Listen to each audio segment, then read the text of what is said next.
Boa tarde a todos, eu sou a Luísa Yumi e eu faço parte da comissão da 17ª edição da Semana da Engenharia daqui da Unesp Sorocaba. Bom, eu queria aqui primeiramente apresentar os nossos convidados que darão a palestra de agora, Heitor Mororó e Matheus Lima. E também, obrigada por aceitar o convite para dar a palestra aqui da semana. Gostaria também de agradecer aos nossos patrocinadores, Pierlazzi, Robótica SP, Metalac, Dinâmica Engenharia Júnior, FIT Instituto de Tecnologia, Obixim, AEAS e All Star Escola de Dança. E também não esqueçam que um aviso da comissão para a gente contabilizar a presença de vocês. No final, a gente vai escanear os QR Codes, ok? Boa palestra para vocês e boa semana na engenharia.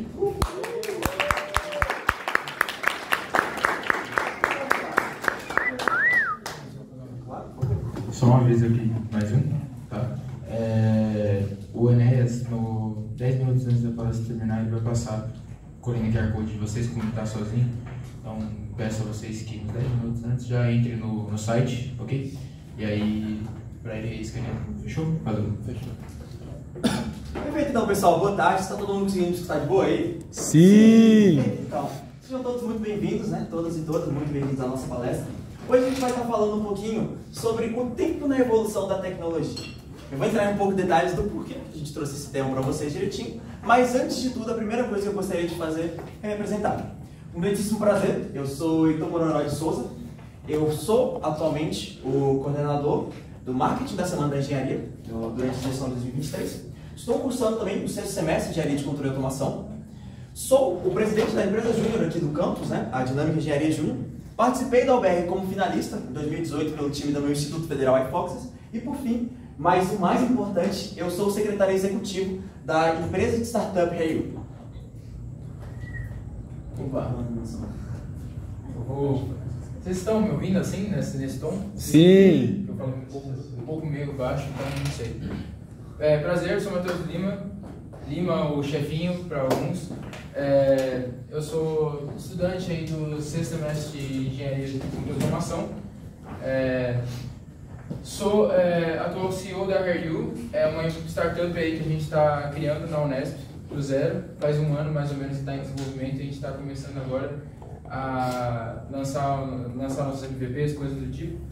Mas em breve, um dia vocês vão ver um pouco mais sobre ela. Sou presidente do CSL, ela é minha vice. Sou vice-presidente da Semana da Engenharia, então tô aqui para qualquer dúvida também da Semana da Engenharia, se vocês precisarem. A minha história aqui dentro da faculdade é um pouco diferente, porque eu entrei na faculdade sem o vestibular, eu entrei por Olimpíadas, né? Então eu fui campeão da Comissão Latino-Americana de Robótica e acabei entrando na faculdade por isso. Então, como o Heitor também já competiu, quis colocar um pouquinho sobre isso, só para me apresentar. E meu nome também ele é um pouquinho maior que isso, tá? Meu nome é Matheus Lima Antônio Martins de Castro. Então ele é um pouquinho maior que isso, mas a melhor coisa é resumir ele porque, enfim, né? Gigantesco. Então, pessoal, muito obrigado aqui. A primeira coisa que eu gostaria de colocar aqui na mentalidade de vocês é querer que vocês viajassem no tempo comigo. Quero que a gente volte para 9 de abril de 2003, não tem nada de especial nessa data, foi o dia que eu nasci. E por curiosidade, nesse exato dia, também estava passando na sessão da tarde a chave mágica. Por que eu estou trazendo isso para vocês? Porque eu achei uma curiosidade interessante. O que eu vim trazer de verdade para vocês aconteceu alguns 19 dias depois, no dia 28 de abril de 2003, quando o grandíssimo Steve Jobs, em suas grandíssimas palestras, anunciou o lançamento do iTunes Music Store. Acredito que muitos de vocês aqui provavelmente nem sabem o que é, ou se sabem, devem falar, poxa, é um conceito desatualizado do meu Spotify, que é verdade. Mas, porém, contudo, entretanto, todavia, o iTunes Music Store foi extremamente revolucionário para a indústria da música. Por quê? A gente já chega nesse detalhe. O Steve Jobs, ele comentou um pouco mais tarde nesse ano, que as pessoas, quando iam comentar para ele, diziam que elas não aguentavam mais ter que comprar suas músicas. Elas não queriam, alugar as suas músicas, elas queriam comprar as suas músicas. Eu quero que vocês deixem essa frase guardadinha na cabeça de vocês, porque a gente vai entrar em detalhe para ver como que isso mudou ao longo de 20 anos. Né? Então, como que funciona a importância da iTunes Music Store e por que que hoje em dia ele é o pai da digitalização musical e um dos revolucionários da indústria da música? A gente volta para 1980, quando nós tivemos o lançamento da formatação de compacto de arquivos de áudio com MP3. Graças a isso, ficou muito mais fácil para todos nós, seres humaninhos tranquilos, que não tinham componentes tão potentes, de compartilhar arquivos de áudio. Assim, fazendo com que eles ficassem menos pesados, muito mais fáceis de serem lidos por diversos tipos de maquinário e para compartilhar na precária internet. Com isso, tivemos o desenvolvimento e o pessoal, ao longo do tempo, chamou a conclusão e desenvolveu uma estratégia muito legal de como compartilhar arquivos de áudio, pirataria, mas, porém, contudo, entretanto, da vida na internet. Em 1999, estava lançando aí o site Napster. O que era o Napster? Era um site P2P, ou peer-to-peer, em que as pessoas que tinham seu próprio arquivo de MP3 podiam colocar na internet e qualquer pessoa podia baixar. Fazendo assim com que você tinha lá o seu CD que você comprou, sei lá, dos Beatles ou de qualquer pessoa, você gravava o áudio, você colocava na internet o MP3 que você já tinha e qualquer pessoa tinha acesso para isso. Porém, contudo, entretanto, todavia, por ser um site de pirataria, ele vai morrer em 2001. Obviamente que ele foi reformado de diversas outras formas, que ele foi um conteúdo gigantesco e muito importante para a música dentro da internet. Por quê? Porque o principal fonte que trouxe o sucesso para o Napster e também o que fez com que ele morresse completamente foi o lançamento do iPod em 2001. Antes do iPod, as pessoas tinham que escutar as suas músicas de maneira portátil utilizando Discman, Walkmans e outros tipos de componentes como uma caixa gigantesca de som. Isso era inconveniente porque vocês precisavam gravar as suas músicas dentro de CDs ou em fitas cassetes e você ficava limitado àquela playlist. Com o iPod, vocês tinham agora um componente, uma tecnologia. Tinha acesso à internet, você podia baixar as suas músicas pela internet, carregar por aí com um simples fone de ouvido, com um design bonito e que também conseguia se encaixar em uma caixa de som produzida pela própria Apple que você podia levar para festas ou para a sua própria residência. Você tinha um equipamento extremamente tecnológico que fazia muitas coisas ao mesmo tempo. E o seu principal característica do porquê que tornou tão importante era a sua praticidade para baixar e colocar e transmitir arquivos .mp3 para essa tecnologia. Com isso, as pessoas entravam no site do Napster, baixavam todas as músicas que precisavam e jogavam para onde? Para o iPod. O iPod, que se tornou extremamente popular, trouxe mais fama ainda para o Napster, do dia para a noite, em que as pessoas entravam dentro desse site, baixavam suas músicas, o que quisessem, obviamente influenciando mais ainda a pirataria, e tendo quantas músicas quisessem. Porém, contudo, entretanto, esse site vai morrer. E o Steve Jobs pensou, tá, beleza, as pessoas estão tendo esse tipo de problema, a gente não está conseguindo apresentar música suficiente, a gente não está trazendo o público que a gente queria trazer. Ele lançou em 2003 o iTunes Music Store. Por que foi tão revolucionário? Porque a principal fato dele, que trouxe mais desejo das pessoas disso, é que você podia comprar qualquer música por 99 cents. Então qualquer música que você quisesse, você ia lá e comprava. Você não precisava ir mais numa loja, comprar um disco, um CD, tem que ser um disco de mídia, ficar dependente de tudo isso, porque você podia entrar na internet, comprar essa música. Mas acima de tudo, a posse que vocês tinham disso, você podia colocar em quantos discos você quisesse. Então vocês podiam comprar a sua música pelo iPod, transmitir para quantos CDs vocês quisessem, para até 3 MacBooks e quantos iPods vocês quisessem. Então você tem seu amiguinho ali, você baixou a sua música, comprou, vocês vão lá e transmitem aquela música. Segundo lugar, o iTunes Music Store era 100% sem problema com a pirataria, porque o Steve Jobs fez contrato, a Apple, né, contratou com todos os artistas para poder ter os direitos dessas músicas. Então eles estavam dentro da lei. E por fim, o mais importante, que eles traziam arquivos .mp3 que você podia baixar para o seu computador, para o seu instalar no disco, sem vírus. Uma das principais preocupações dessa época, hoje em dia nós temos, obviamente, vírus mais potentes que antigamente, mas nós também temos sistemas de precauções muito mais tecnológicos e muito melhores. Naquela época não. Naquela época as galera sabiam fazer mais vírus do que se proteger de vírus. Então isso era um problema muito grande que você poderia ter ao tentar baixar a sua musiquinha em sites piratas. E aí por causa disso, que o iTunes Music Store foi revolucionário. E as coisas que as pessoas fizeram depois disso. Em 2005, isso aqui, começou, né, a rave das Internet Radios, as rádios da internet, que eram das quais as pessoas entravam em qualquer link para escutar suas músicas de maneira sem precisar baixar e de maneira razoavelmente gratuita. Antes da Pandora já existiam alguns outros sites, mas o Pandora eu coloquei aqui como principal porque ela foi a que trouxe a base original do que hoje nós temos nos streamings de música, que é o sistema freemium, que você consegue tanto escutar a música de maneira gratuita, porém com propagandas, quanto você pode pagar uma quantidade de plano mensal para se livrar dessas propagandas. Pandora foi a primeira pessoa a inaugurar isso. O primeiro site a inaugurar isso. Como que eles faziam? Eles usavam o sistema da iTunes Music Store, com as músicas deles licenciadas, e eles transmitiam essas playlists online para as pessoas poderem escutar. Só que, porém, por motivos judiciais, você não podia escolher as músicas que você queria escutar. Você ia por gênero. Ah, hoje eu estou a fim de escutar rock. Você entrava nesse site, colocava lá na playlist de rock e você era obrigado a escutar só o gênero de rock. E você recebia uma quantidade limitada de skips. Então você podia pular 3 músicas por dia para poder não ficar escutando as músicas que você não tem interesse, ou a mesma música o tempo todo.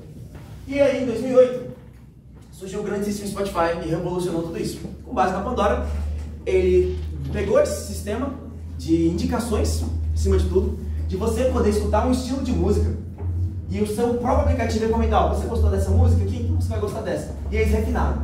E não só isso, eles tiveram uma ideia genial. Como a gente pode fazer com que as pessoas escutem exatamente a música que elas querem escutar? E eles conversaram com os artistas e eles criaram um sistema de royalties. A cada clique, cada vez que você escuta aquela música, o seu artista vai receber um dinheiro. E é uma situação muito tranquila, porque o dinheiro está sendo convertido do Spotify para o artista, então o Spotify não está perdendo dinheiro. E o dinheiro que ele está ganhando, na verdade, é com as pessoas que estão ou pagando o plano dele, prêmio para não escutar propagandas, ou o dinheiro que eles estão recebendo da própria propaganda. Com isso, Spotify se tornou uma plataforma extremamente gigantesca, linda, maravilhosa, que muita gente usa. E por causa disso, hoje em dia nós temos uma quantidade gigantesca de plataformas de streaming de música. A gente tem Deezer, Apple Music, Google Music e todo esse tipo de coisa. Por que vocês vieram na palestra do tempo na evolução da tecnologia e eu estou falando para vocês de streaming de música? Então vamos dar uma pequena olhadinha no título da nossa palestra de hoje. O tempo na evolução da tecnologia. Quando vocês veem isso, eu imagino que grandes de vocês devem ter uma interpretação de que o tempo é a parte ativa e a evolução da tecnologia é passiva. Como assim? Quanto mais o tempo passa, mais a tecnologia evolui, correto? Provavelmente acho que deve ter sido o que passou na cabeça de vocês. Porém, eu tive uma segunda interpretação. O tempo como o ativo. Perdão, como passivo. Como passivo. E a evolução da tecnologia como ativo. Obrigado. Como assim? Conforme a tecnologia foi evoluindo, nosso conceito de tempo foi mudando. E dentro dessa palestra, eu trouxe esses 2 temas para vocês, para a gente tentar dar uma olhada interessante. E é por isso que eu trouxe a parte dos streamings de música para todo mundo aqui. Para vocês entenderem como lá em 2003 Steve Jobs falava: nós não queremos, as pessoas não querem alugar as músicas deles. Mas hoje em dia eu duvido que algum de vocês aqui vai numa loja de música para comprar o CD. Provavelmente 90% aqui tem acesso a streamings de música e, querendo ou não, é alugado, é um aluguel. Se vocês pararem de pagar a mensalidade, vocês não têm mais acesso àquela música. Ou vocês têm acesso, porém, com propagandas. E esse que é o grande interesse. Em 20 anos, a frase que Steve Jobs disse mudou completamente. E isso nós temos também como exemplo na parte aqui que vocês pensaram, né? Então, a gente tem aqui algum gráfico com um cálculo de algumas invenções importantes da humanidade que mudaram, revolucionaram. Tudo aqui começa pelo menos por não dá para ver direito, mas aqui é pelo menos uma invenção importante, seja o fogo, a roda, a agropecuária, até hoje em dia, computadores, smartphones. E você pode perceber que a gente teve um pico em 1700. E a gente subiu extraordinariamente, quase que a gente subiu de uma maneira gigantesca ao longo desse tempo. Isso no gráfico em que a tecnologia está afetada pelo tempo. E curiosamente, a mesma coisa acontece com o nosso conceito de tempo conforme a evolução da tecnologia foi mudando, foi crescendo. Colocando como comparação aqui os gráficos, você pode perceber que foi a partir, assim, mais ou menos de 1700 que a gente começou a ter esse pico. Essa crescente que quase se encontra ali no topo de 2023. Né? E por que isso? Bem, a gente tem um pequeno interessezinho, um conceito, uma contextualização que vem lá do feudalismo. Né? Aquela época que a gente começou a valorizar o tempo das pessoas. No caso, começar a recompensar o tempo das pessoas. Mas ainda assim era pouco. Por quê? Nós, antigamente, como você fazia dinheiro? Você gerava um produto e você vendia aquele produto. Ou as pessoas chegavam para você e compravam uma unidade específica. Com o feudalismo, isso foi se desenvolvendo. Algumas pessoas começaram a ter empregos e elas eram pagas por tempo e não pelas coisas que faziam. Só que esse conceito começou a estourar e se tornou uma realidade para nós, 90% da população, basicamente, com a Revolução Industrial. Porque foi a partir da Revolução Industrial que a galera começou a pensar: tá, em vez de eu chegar para aquela pessoazinha ali que faz cadeira e virar para ele e falar: ó, te pago R$100 para você fazer 10 cadeiras. Eu viro para ele e falo: ó, mano, te pago R$100 para você trabalhar 20 horas comigo. As pessoas falaram: ah, tá bom, né? É o jeito. Principalmente por causa das condições. Que o dinheiro que as pessoas recebiam para ir trabalhar aí na indústria era muito mais barato, era muito melhor do que você estar trabalhando na sua cidadezinha, seja como agrônomo, como artesão. Valia muito mais a pena você se mudar para a cidade, trabalhar aqui, do que ficar trabalhando de maneira individual. E com isso as pessoas começaram a ainda mais vender o seu tempo. Dentro da Revolução Industrial começou isso. E a gente teve um estouro também, a mudança de pessoas. Né? A galera do campo começou a vir para as cidades para poder trabalhar por muitas mais condições. Isso trouxe diversas condições sociais e, acima de tudo, um espaço perfeito de incubação de novas ideias. Porque onde você tem várias pessoas, você começa a suprir diversos tipos de necessidade e você começa a ter pessoas mais criativas, pessoas mais focadas no desenvolvimento de intelecto. E com isso, as tecnologias se deram boom, principalmente por causa desse conforto. E também por causa disso, a gente teve o desenvolvimento agora e a oficialização da compra do tempo, que são os contratos. Os contratos que você assina, ele está oficialmente falando, beleza, a gente não vai pagar você pelo que você está produzindo, a gente está pagando você pelo tempo que você está produzindo com a gente. Muitas das vezes, o produto que você faz dentro de uma empresa, seja ela de automação, ou seja do conhecimento intelectual que você fornece para aquela empresa, é infinitamente mais valorizado do que o que você realmente recebe, porque é muito fácil mascarar. Você pode fazer uma cadeira que vale 20 mil reais, só que a sua hora é 10 reais por hora de trabalho que você recebe. Porque fica muito mais fácil de mascarar. E os contratos vieram com isso, para solidificar a valorização da sua hora e também, acima de tudo, para trazer direito. Como as pessoas estavam vindo muito para cá, os donos de empresas e as pessoas que estavam contratando começaram a abusar bastante disso. Eles traziam condições precárias, condições extremamente desumanas, crianças trabalhavam, a pessoa tinha diversos tipos de acidentes de trabalho e com a criação de contratos, você tinha mais conforto, tanto para as pessoas que estavam trabalhando, quanto para os donos das empresas e tudo mais. Menos preocupações, isso no caso apenas para os funcionários, para os patrões, você é um problema, porque se você se machucar, a gente vai ter que pagar. E mais pessoas, porque as pessoas tinham mais conforto ainda de beleza. Eu estou indo, eu vou ter um contrato para assinar, eu vou estar legalmente protegido para estar trabalhando lá. Bem, falando agora sobre a indústria e a eficiência. A gente chegou ali durante o período da Revolução Industrial. E agora? Como que foi crescendo? Como que a gente foi evoluindo? E por que o nosso conceito de tempo foi mudando? Principalmente por causa da indústria, eficiência e produção. Essas são as três palavras, as três coisas que mudaram o nosso conceito na questão de marketing. De marketing não, como marketing, mas que mudaram o nosso conceito. Por quê? Você tem três categorias de indústrias, né, de processos industriais que são bastante utilizados como base. A primeira delas é o Taylorismo. Né? Como que ele foi inventado? O grandíssimo Taylor, quando ele estava fazendo os estudos de pesquisa dele e de eficiência, ele chegou à conclusão, tá, se eu criar um ambiente de melhor conforto para os meus funcionários, eles vão produzir mais.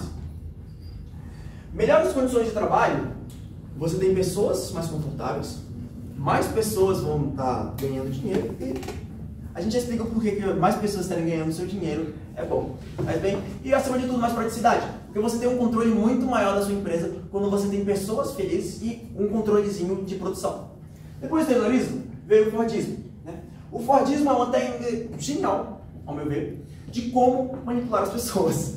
Porque Ford, ele pensou, tá, o que eu posso fazer para gerar mais carro, para vender mais carro? A primeira coisa que ele fez foi começar a pagar melhor os funcionários dele. Como assim? Por que ele está pagando melhor os funcionários dele? Pelo segundo motivo. Ele começou a investir no marketing, em coisas passivas, de, poxa, passe tempo com a sua família, ande de carro, vá para o parque nos sábados. E ele começou a dar folga para os seus funcionários, principalmente no dia de sábado, para eles levarem a família para o parque. Com isso, os próprios funcionários pegavam o dinheiro que eles recebiam dele e gastavam esse dinheiro fazendo o quê? Comprando os carros da Ford.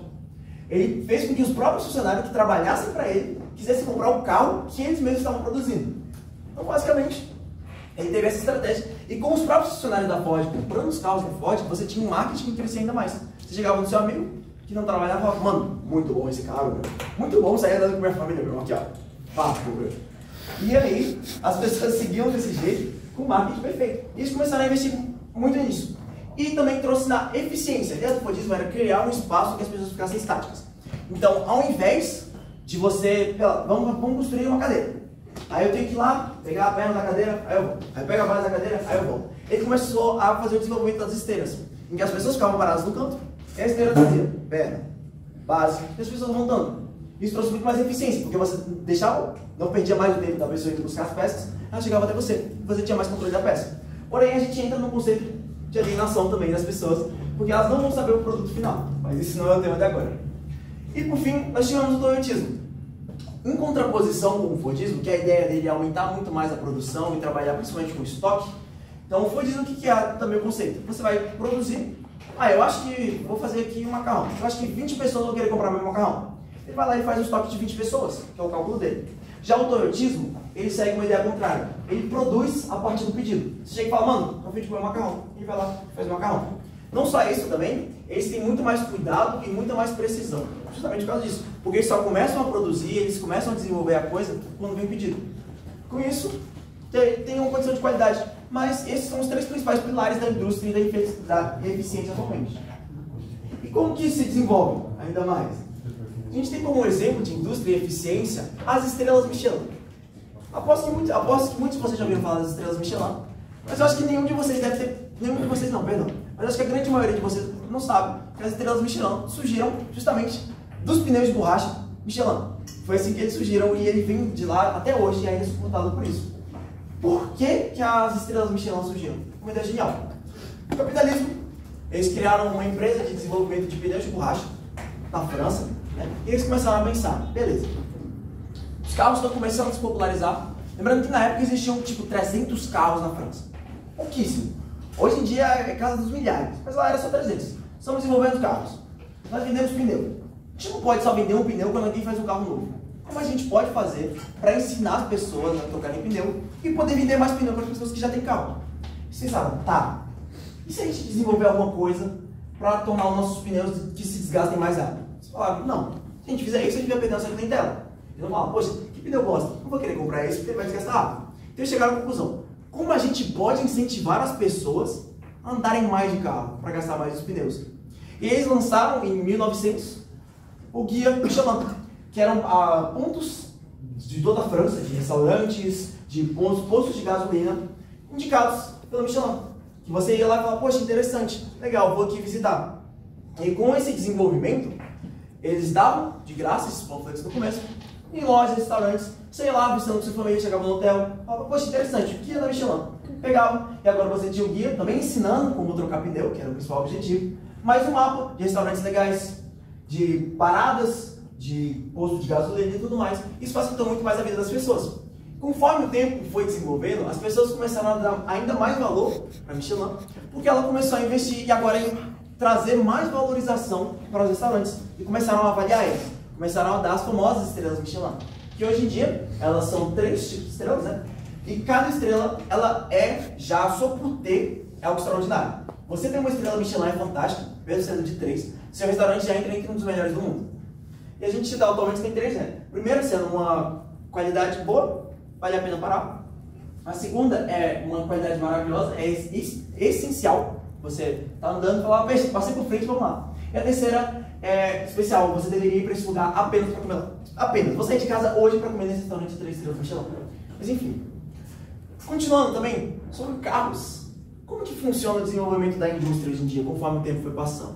A gente pode ver que a questão de entretenimento acompanhado com o carro era, vamos levar de um carro, o carro vai te levar para o entretenimento. A Tesla, né, o queridíssimo do Elon Musk, ele teve a ideia de se a gente pensar o carro como meio de entretenimento primeiro e meio de transporte em segundo lugar. Coisa de maluco, eu sei. Mas ele pensou nisso por um motivo de trazer um pouco mais de futurismo, que a gente vai falar um pouquinho já, para o Tesla e para a empresa Tesla. E ele chegou com o conceito de infotainment, que é, ele pega o carro, ele transforma e cria o máximo de conteúdo agradável possível e que as pessoas conseguem se divertir. Como assim? Vocês podem ver a tela gigantesca, que você tem acesso a Netflix, HBO, você consegue jogar diversos tipos de jogos de alta qualidade dentro desse seu computador, sim, né, dentro dessa sua tela. Não só isso, você pode acessar mapas, internet, YouTube, literalmente qualquer tipo de coisa que você consegue fazer no seu computador, você vai conseguir fazer na tela do carro. Isso é um desenvolvimento gigantesco, porque ele criou essa base para a empresa da Tesla, para as suas inovações. E uma das principais inovações que ele quis trazer eram os carros autônomos. A ideia de você ter um infotainment, uma tela dentro do seu carro que possa entreter enquanto o seu carro está dirigindo você sozinho, é incrível. Você basicamente para quieto, aperta o botão, vai jogar sua coisa, vai ver um filme, assistir uma série, e você tem ali uma belíssima televisão enquanto seu carro te leva para qualquer lugar. Esse vídeo aqui é um vídeo que eu considero bem engraçado, mas é um GIF, que é de uma senhora entrando dentro de um Tesla em modo automático e desesperando porque ela acha que o carro vai bater a qualquer momento.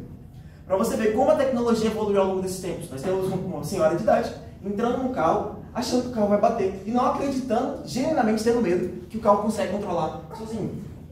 E a gente tem aqui como exemplo da própria Tesla um videozinho rápido de um carro funcionando de maneira automática. carro vai fazer uma direção de, acho que se eu não me engano, quase 25 km, sem nenhuma interação humana dentro dele. Apenas o carro fazendo essa aceleração tranquila. E aqui dentro do painel, você consegue ver também, quem acompanha, todos os sensores. Então, ele analisa os carros que estão parados na frente dele. Se tiver um tipo de caminhão, ele analisa também diferentes paradas. Você tem um Maps ao redor, e aqui, ó, você pode perceber, a mão do cara está no colo dele o tempo todo. E o carro dirigindo, seguindo tudo certinho. Isso é eficiência dos carros autônomos. E a sua beleza, né? A sua beleza. Deixa eu rodando um pouquinho mais aí, só 1 minutinho e 40. Mas para vocês verem como o carro, ele troca de rotas, né? Ele troca de marcha. De marcha não, né? De faixa. De faixa, obrigado. Troca de faixa. Ele para quando o carro para na frente dele, ele acompanha as placas, ele lê o ambiente inteiro, tudo isso de maneira autônoma. Saúde. Mas enfim. Oi? Tem uma dúvida. Não respondo. Brincadeira. E se... Vamos colocar em um caos nisso aí. Você acha que você está com um Tesla, e aí tem uma faixa de pedestre, e deu um erro no sistema de freio do Tesla, ele reconheceu isso, e tem uma idosa, uma criança e um cachorro, um adolescente na frente dele. Ele tem que escolher um dos 3 para atropelar, não tem como. Ou jogar o motorista pro canto e matar o motorista. Qual que ele escolhe? É uma boa definição, né? Acima de tudo isso está em beta, então se você entra na configuração do Tesla, tá lá, carro automático, beta, bem grande, porque para as pessoas terem noção. Mas isso a gente entra numa questão de filosofia muito diferente. Isso vai depender, acima de tudo, da programação, do que o Elon Musk, do que o Tesla quer desenvolver, e do que a sociedade aceitaria como politicamente correto. Minha opinião pessoal, eu acho que a quantificação correta seria a do motorista. Minha opinião pessoal. Porque eu acredito que as 3 pessoas, das 3 coisas, né, o cachorro, a idosa e a criança que estão passando por ali, são passivas da situação. E o dono, mesmo não tendo nenhum tipo de controle sobre a situação, ele ativamente comprou o carro, ele ativamente colocou o carro em modo automático. E eu acredito que ele dentro dessa situação, é que está mais em segurança. Ele tem um veículo que é desenvolvido, ele tem um tipo de proteção justamente para evitar essas batidas. Então seria a decisão mais coerente. Porém, se não tiver a opção dele bater o carro e dele sair da pista, aí já é uma questão de ética e moral que eu não faço ideia. Não sou capaz de responder, mas é uma ótima pergunta. É uma ótima resposta, porque hoje em dia os Teslas, né, eles já vêm com um aviso. Quando você coloca no sistema automático, ele vem aí e fala assim, ó, esse sistema não é 100% autônomo. Então, quando você tira a mão do volante e fica 15 minutos sem a mão no volante, ele vai tocar um alarme para que você coloque a mão no volante novamente. Você não pode dormir no Tesla. Então, ele é 90% autônomo, né? Autônomo. A gente não pode chamar ele de autônomo, eu vou explicar no meu slide, mas a gente não pode chamar ele de autônomo. Então é por isso, basicamente. Muito obrigado. Qual é a resposta? Obrigado pelo Não foi scriptado isso, tá, gente? Juro mesmo. Enfim, e seguindo sobre a evolução do tempo. Outro motivo, além da empresa, da industrialização, do que mudou o nosso conceito de tempo? A internet. Não é? Quantas pessoas, nós mesmos, né, já não fomos influenciados pela internet? Nós somos influenciados pela internet o tempo todo. E a principal característica de por que a internet afetou o nosso conceito de tempo é quando as pessoas descobriram que elas poderiam comentar sobre a sua própria vida na internet e que as pessoas teriam interesse em ler. A partir desse momento, o conceito de tempo começou a sair do que, tá, o meu tempo é dinheiro enquanto eu estou trabalhando. E saiu para, poxa, o meu tempo parado, me entretendo, também vale dinheiro, porque outras pessoas querem me assistir fazendo isso.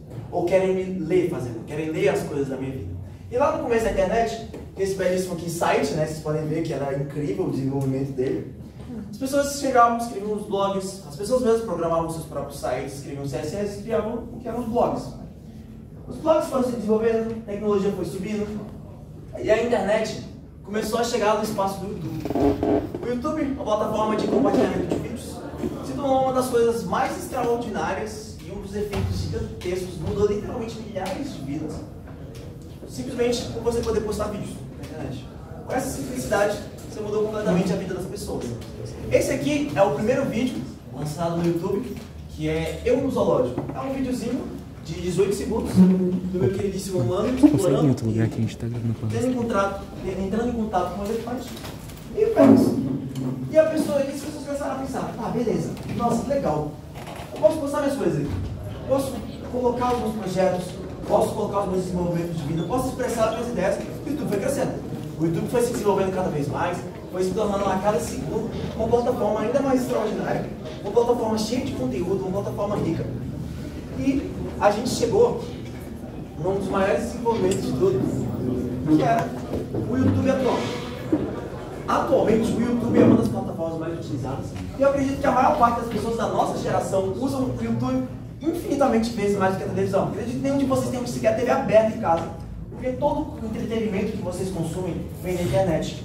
Vocês são influenciados, vocês não, perdão, nós somos influenciados pelas pessoas. Eu cresci assistindo Você Sabia, Tasercraft, tudo isso é literalmente coisa da minha infância, que eu cresci com isso. Eu fui influenciado, eu desenvolvi gostos, eu desenvolvi meu tipo de humor a partir disso. E é por causa disso que a internet influenciou cada vez ainda mais o nosso conceito de tempo. Porque a gente podia, enquanto as pessoas ficavam entediadas em casa, porque não queriam ler o livro, porque não tinham mais nada para fazer, hoje em dia, cada momento você está pegando o celular. Você está mexendo no Instagram, você está mexendo no Facebook, você está mexendo no WhatsApp, mas fica tranquilo, não estou falando com você não, tá? Não foi uma direta não, faz parte do script aqui da palestra. Mas vocês estão o tempo todo... Ih, vamos lá? Spoiler. Vocês estão o tempo todo interagindo com tudo isso. E isso mexe com o nosso conceito de tempo, porque se a gente está parado, a gente está entediado, a gente está perdendo tempo. Porque se você estiver mexendo no TikTok por 2 horas seguidas, você não está perdendo tempo. Mas se você está 15 minutos olhando para o teto, acabou. Você está sendo inútil, você está procrastinando. Isso afetou gigantescamente o nosso conceito de tempo. O que antes era valorizado, um tempo de entretenimento sozinho, fazer um chá, parar quieto, hoje em dia você fica entediado. Seu cérebro perde dopamina. Porque esse foi o desenvolvimento. Foi com essas pesquisas e com essas criações que as pessoas foram cada vez programando os seus programas no nosso cérebro adaptar para esse tipo de coisa. O desenvolvimento das mídias sociais e tudo, ele é feito para poder ativar certos sensores de dopamina para você ficar viciado.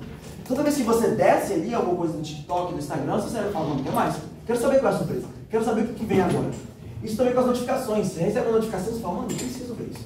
Poxa, eu tô vendo aqui o meu grupo da família, fake news. Mano, fake news, você sabe o que vai ser, você vai lá. Você quer, no mínimo, eliminar aquela bolinha lá de notificação. Você quer que deixe bonitinho, que não tenha uma exclamação. Isso tudo é feito para brincar com você e distrair. Fazendo com que o nosso conceito de tempo, que antes era grande, era 1 hora de descanso, 2 horas de descanso, quero chegar em casa e fazer nada, beleza, vou fazer nada por 15 minutos, vou fazer nada por 5 minutos, e eu vou fazer alguma coisa, aí eu vou mexer na internet, aí eu vou ver um vídeo no YouTube, aí eu vou entrar no Instagram, aí eu tenho que responder fulano de tal. E aí o trabalho começou a entrar mais digitalizado. Aí você para quieto, está na sua casa, domingo de noite, você vai receber uma mensagem de uma instituição que dá na Sorocaba. É a dinâmica cobrando você para fazer coisa. 19h20 da noite falando, pelo amor de Deus, cadê o contrato? Cadê o contrato? É a semana da engenharia, 00:37 falando, Mororó, cadê o post de amanhã? E eu apagado no meu sofá, porque é domingo, pô. E essa toda complica a nossa situação porque a gente não consegue mais distinguir o que é a nossa vida pessoal e o que é a nossa vida pessoal, o que é a nossa vida de estudante. Porque está tudo imerso, está o tempo todo. Seu celular você pega agora, você acessa o Google Classroom, você tem lista do Zé Armando. Você pega o seu e-mail, você está recebendo alguma coisa do PET, você está recebendo o tempo todo e você quebra completamente a sua percepção e noção de tempo. E com o YouTube, né, voltando agora para o nosso tema da palestra, ele foi se desenvolvendo, foi se criando e as pessoas começaram a criar uma vivência dentro dele. E a gente pode ter como exemplo disso os play buttons, né? Os botões de play, eu não sei como é que traduz isso, perdão. O primeiro de todos, que era o de 100 mil inscritos, lançou lá em 2012. E as primeiras pessoas, 2012, perdão, as primeiras pessoas a receber foram no top 78. Hoje, em 2023, mais de 300 mil pessoas no mundo inteiro têm placas de prata. Gigantesco. São 300 mil pessoas que têm mais de 100 mil pessoas inscritas nos canais dela. 2012 também lançou a placa de ouro. 2002, quantas pessoas podiam se eleger isso? 24 pessoas. 2023, nós temos 30 mil pessoas que têm pelo menos, eu não lembro quantos mil. 1 milhão. 1 milhão, é 1 milhão, né? Pelo menos 1 milhão de inscritos no canal. 2015, placa de diamante. 35 pessoas foram nomeadas. Hoje em dia, 985 pessoas têm. 10 milhões de inscritos no canal. Uma das coisas extraordinárias que aconteceu em 2012 também, eu acabei esquecendo de comentar, foi o Gangnam Style, o lançamento. O Gangnam Style foi um fenômeno bem engraçado pro YouTube, porque ele quebrou completamente a plataforma. Foi um vídeo que teve tanta visualização que a programação do site não permitia adicionar mais número de visualização. Porque eles nunca esperavam que o vídeo fosse chegar a 1 bilhão de visualizações. Foi o primeiro vídeo na história a chegar a 1 bilhão de visualizações. Chegou em 900, quebrou. Eles tiveram que entrar lá no site, programar, adicionar mais um zero bonitinho aí à direita, para poder continuar recebendo visualizações dentro do vídeo. Ficou semanas, assim, semanas. Tanto movimento que as pessoas tiveram pro site. Justamente, eu acho que você pode perguntar para seus pais, tipo assim, pai, se alguém virasse para vocês, 40 anos atrás, e falasse que alguém estaria postando videozinho na internet e ganhando milhares de dólares com isso, você acreditaria? Você pode falar, não, ninguém acreditaria nisso. E hoje em dia, seguindo, em 2016, 2 pessoas receberam a placa personalizada do YouTube. O que é a placa personalizada? 50 milhões de inscritos. Hoje, 2023, 17 pessoas. Ah, é um númerozinho bacana, mas são 50 milhões de pessoas inscritas no seu canal. 50 milhões. Pouquinha gente, graças a Deus. E por fim, a placa de vermelho, de Rubi. De safira, de rubi, obrigado, de rubi. Lançou em 2019, 2 pessoas conquistaram, hoje em 2023, 8 pessoas tem, que é a placa de... Tranquilo, pô, de boa, né? 100 milhões de pessoas. Sorocaba tem, acho que é 600 mil habitantes, né? 600 mil habitantes, velho. 600 mil habitantes. PewDiePie tem mais de 100 milhões de pessoas inscritas no canal dele. A internet, a tecnologia também, veio parte disso, e além do nosso conceito de tempo, ele trouxe uma globalização gigantesca. Porque, mano, é uma Sorocaba inteira, muito mais que uma Sorocaba inteira, só inscrito no canal do cara. Ele, o cara, o que ele faz? Videozinho na internet. Videozinho jogando quando ele ficou popular. Ele entrava na internet, gravava 25 minutos, jogava no YouTube e ele conseguiu 100 milhões. Dinheiro, o cara tá morando no Japão, teve o primeiro filho agora.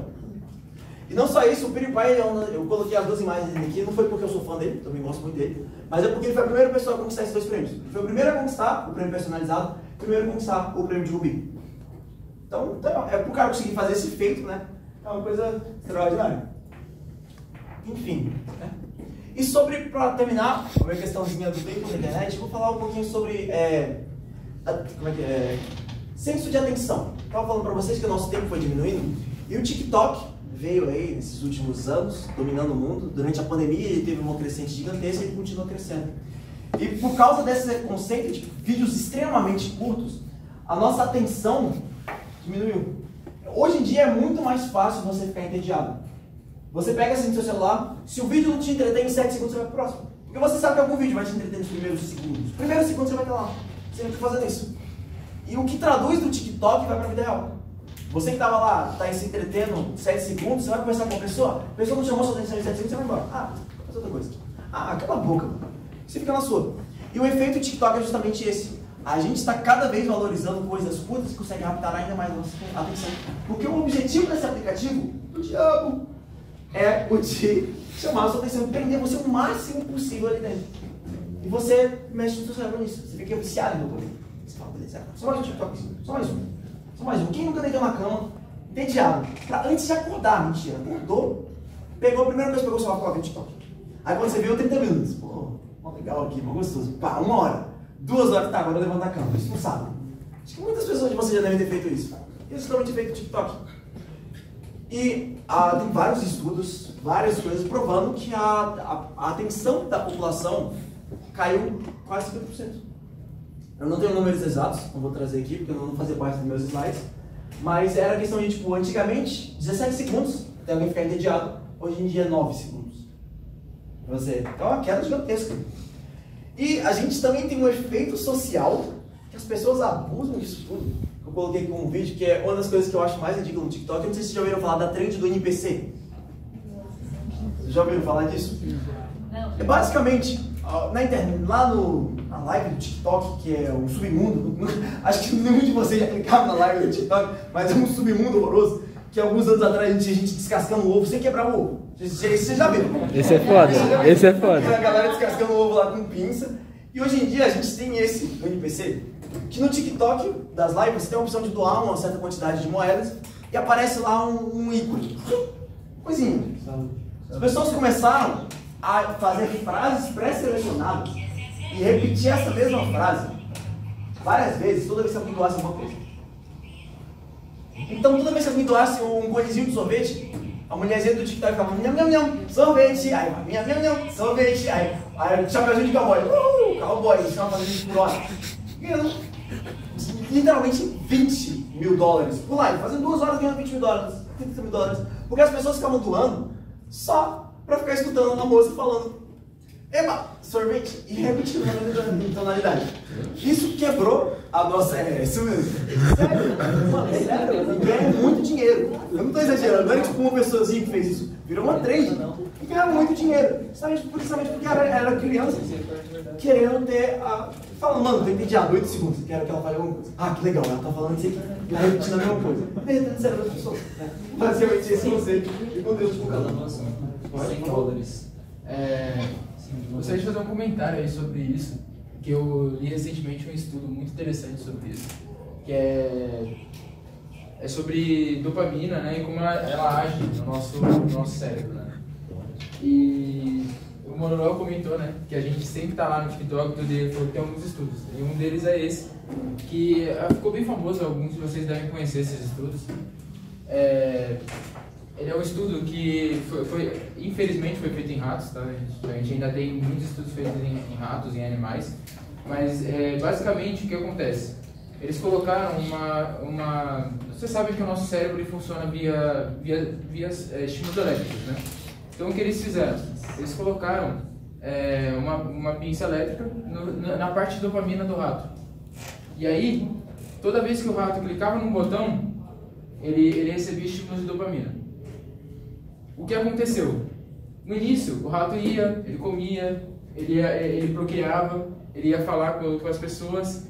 Aí teve um dia que ele falou, tem um botão vermelho aqui, eu vou apertar esse botão vermelho. Ele apertou o botão, recebeu o estímulo de dopamina. A partir desse momento que ele recebeu esse estímulo de dopamina, nos primeiros momentos ele continuou fazendo as outras coisas dele. Mas ele todo dia ia lá e apertava o botão. Começou 2. Depois de um tempo, o rato começou literalmente a apertar o botão todo o tempo, até ele morrer. Ele não parou de apertar o botão. Então ele ficava apertando continuamente para receber picos de dopamina minúsculos. Então nada fazia ele mais feliz do que ele ficar lá apertando o botão. Tá com a ratinha dele, ou tá comendo algo.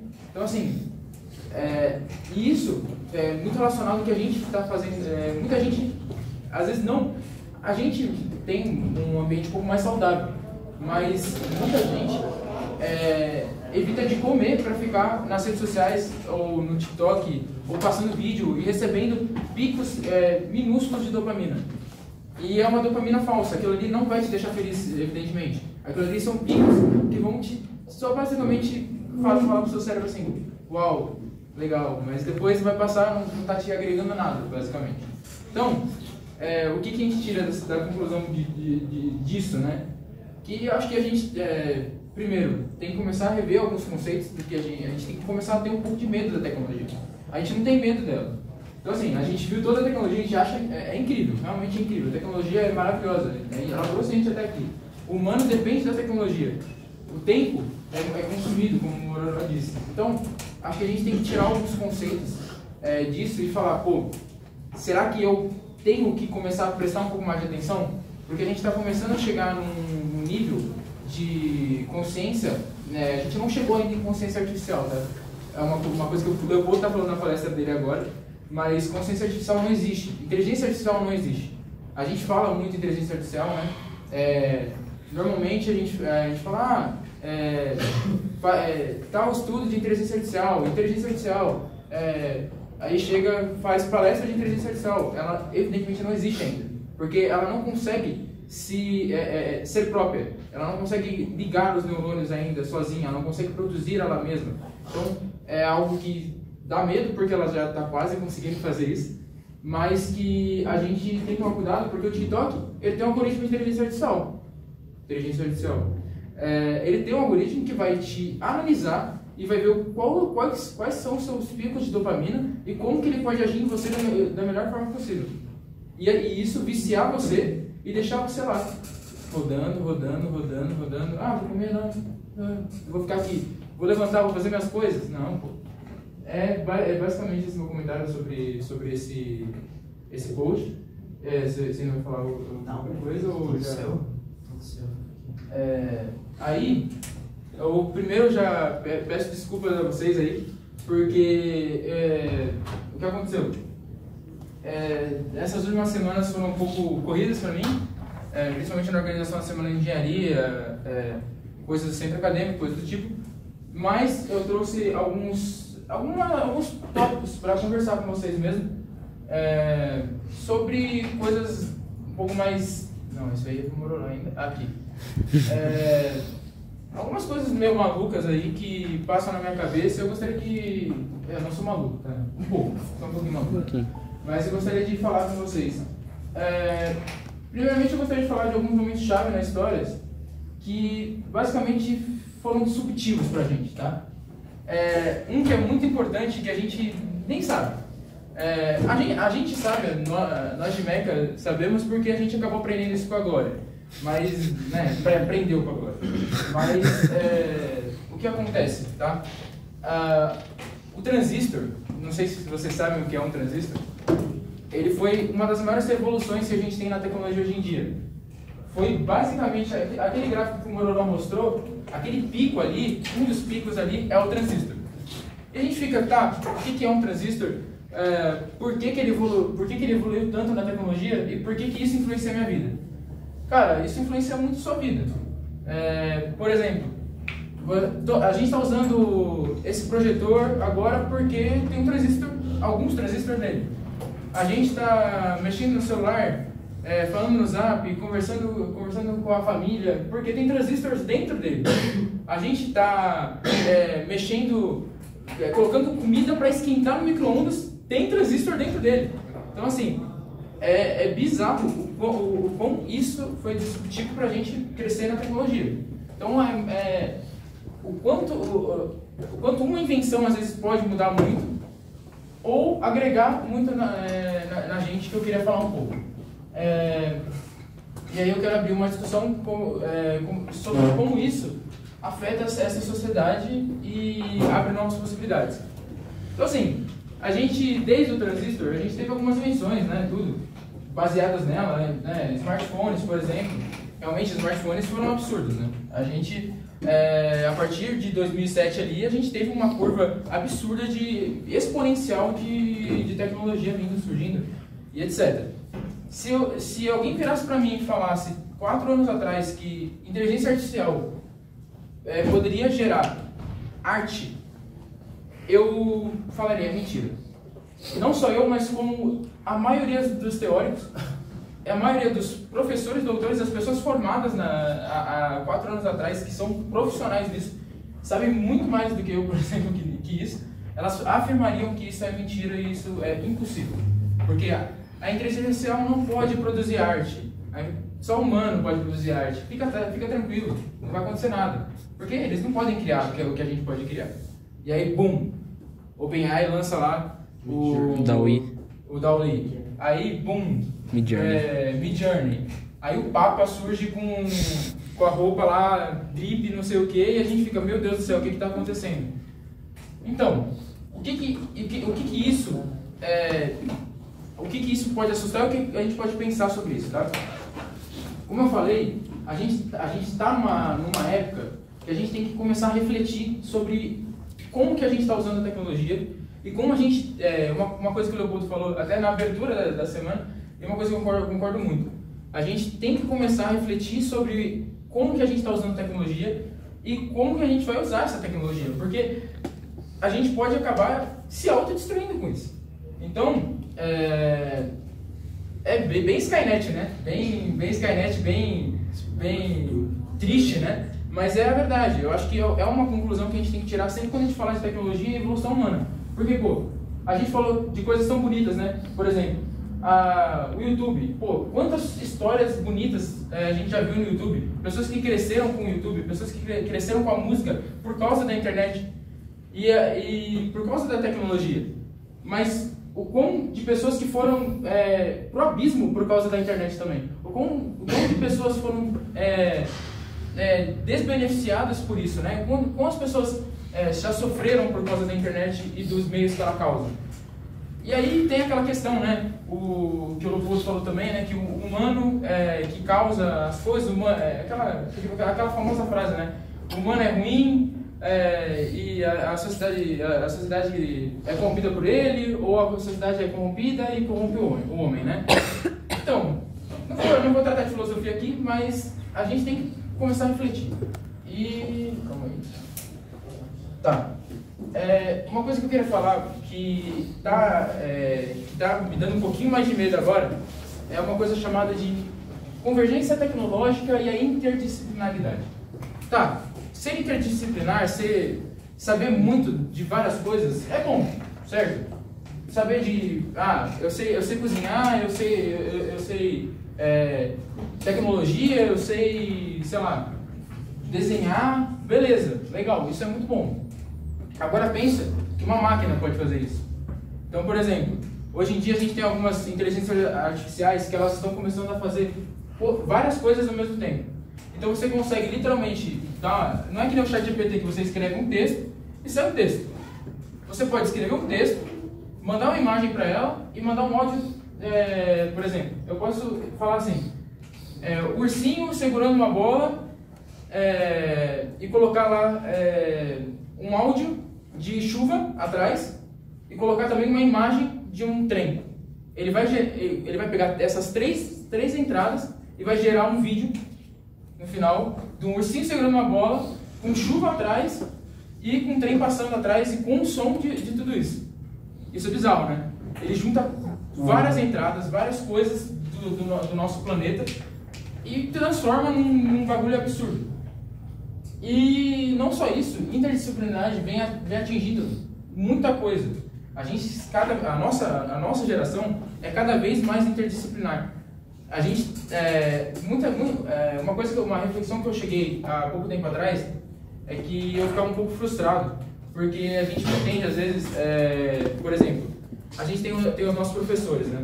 A gente às vezes não entende que eles estão numa época que eles estavam focados muito naquilo que eles queriam. Então eles nasceram, estavam na fase, por exemplo, da adolescência, e eles falaram, eu quero ser engenheiro elétrico. Beleza, quero ser engenheiro elétrico. O que eu vou estudar para ser engenheiro elétrico? Vou estudar circuitos, transistor, não sei o que, é isso. Vou estudar, vou passar no vestibular e vou virar engenheiro elétrico. Era isso, a vida deles era isso. Eles não tinham outros estímulos, então você não podia aprender a cozinhar no YouTube, do nada.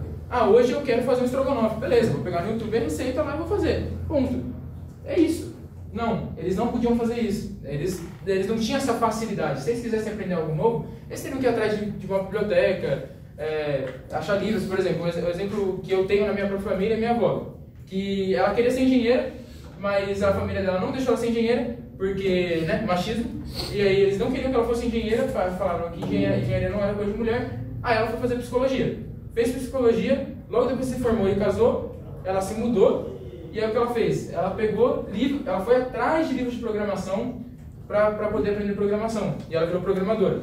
Mas qual que é a reflexão disso? Ela teve que ir atrás do livro, teve que procurar um livro, não sei o quê, aí demorou 2, 3 anos para aprender. Hoje você vai chegar lá, quero ser programador, não sei o quê, quero fazer alguma coisa, ou sei lá, eu quero fazer engenharia. Você vai lá, se inscreve no vestibular, é isso. Muito mais fácil, né? Você vai na internet, tudo, não sei o quê, muito mais fácil. Você às vezes consegue mais independência. Então, a independência e a multidisciplinaridade das coisas vem na nossa geração. Então, por exemplo, às vezes a gente fica muito triste, né? Os professores, eles não entendem o que a gente está querendo dizer muitas vezes. Sabe, por que o professor não vai entender? O professor está falando de um transistor. Por que ele não vai entender de tecnologia? Sabe? Como que ele não entende de tecnologia? Eu fiquei muito frustrado com isso quando eu entrei na faculdade. Como que eu que sou um aluno, ou meus amigos são alunos, a gente sabe mais de tecnologia que o próprio professor que está ensinando? Não é porque eles não sabem, é que eles focaram numa coisa só. E agora a gente está numa época que a gente está focando em muitas coisas. Por exemplo, sei lá, a gente... é o que eu falei, você pode estar aprendendo a cozinhar e ao mesmo tempo aprendendo a programar. E é isso, tá tudo bem. Aí sobre a exploração da combinação como campo de bio... aí eu viajei um pouco quando eu coloquei, que é sobre, por exemplo, a gente está literalmente juntando tudo num círculo só, nanotecnologia com biotecnologia, não sei o que, e eu acho que isso fica para um outro assunto aí, mas tudo bem. E é isso. A parte final aqui, como ela está desafiando essas fronteiras tradicionais. Então, pô, cara, a gente tá... Só que tem uma desvantagem disso, tá? A gente tá muito interdisciplinar, mas a gente tem menos tempo, né? Tempo é algo que a gente tem que vender, né? Tempo é algo que a gente, como o Mororó disse, tempo é algo que a gente tem que estar ali vendendo, mínimo, então a gente não tem tempo. Eu não tive tempo de fazer essa palestra direito, então eu vendi o tempo, eu tive que literalmente vender o meu tempo para o ChatGPT, que foi ele que gerou esses textos. Claro que eu falei para ele assim, ó, gera esses textos baseado nisso aqui, que eu consigo fazer isso aqui, porque o ChatGPT é burro, tá? Não usem o ChatGPT para fazer coisas que vocês não sabem, porque ele vai errar. Claro, ele vai errar. Mas o que eu quis passar aqui é que eu não tive tempo, eu fiz esses slides aqui correndo, faz meia hora, e aí eu tô falando pra vocês, eu não tive tempo. Tempo pra mim é dinheiro, é trabalho. Beleza, ok, mas eu tô passando aqui um pouco do tempo, falando com vocês, e aí eu falei, pô, vou mandar pro meu amigo Gepeto, que ele vai fazer muito mais rápido pra mim, e é isso. O Gepeto fez, mas aí eu tô falando pra vocês todos correndo. Então assim, isso afeta mesmo as fronteiras tradicionais. É muito difícil você explicar para uma pessoa que é mais tradicional que você está fazendo 300 coisas ao mesmo tempo. Isso também não é tão positivo. A gente tem uma coisa muito negativa hoje, que é a gente não conseguir medir o nosso tempo. A gente quer fazer tudo ao mesmo tempo porque a gente tem muitos horizontes. Então, você sendo uma pessoa, você pode fazer muita coisa. Você pode chegar muito longe. Você tem a possibilidade de desde saber sobre o espaço e publicar asteroides. Por exemplo, hoje em dia a NASA tem um programa que você pode analisar cometas e mandar para eles. Por exemplo, isso é absurdo. Tipo assim, você pode ser um analista da NASA. Hoje em dia você pode fazer um curso de Harvard, de graça até. Então assim, tem muitas visões, então a gente acaba ficando confuso. A gente não consegue ter a noção do nosso tempo.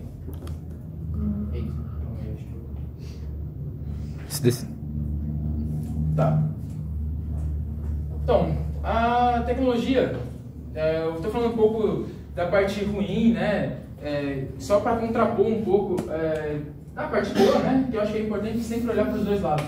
Eu acho que uma coisa que eu aprendi muito na vida, eu acho que a gente tem que aprender também sempre olhar para o lado ruim, olhar para o lado bom e não ser extremo. O extremo é completamente ruim, extremo de qualquer jeito.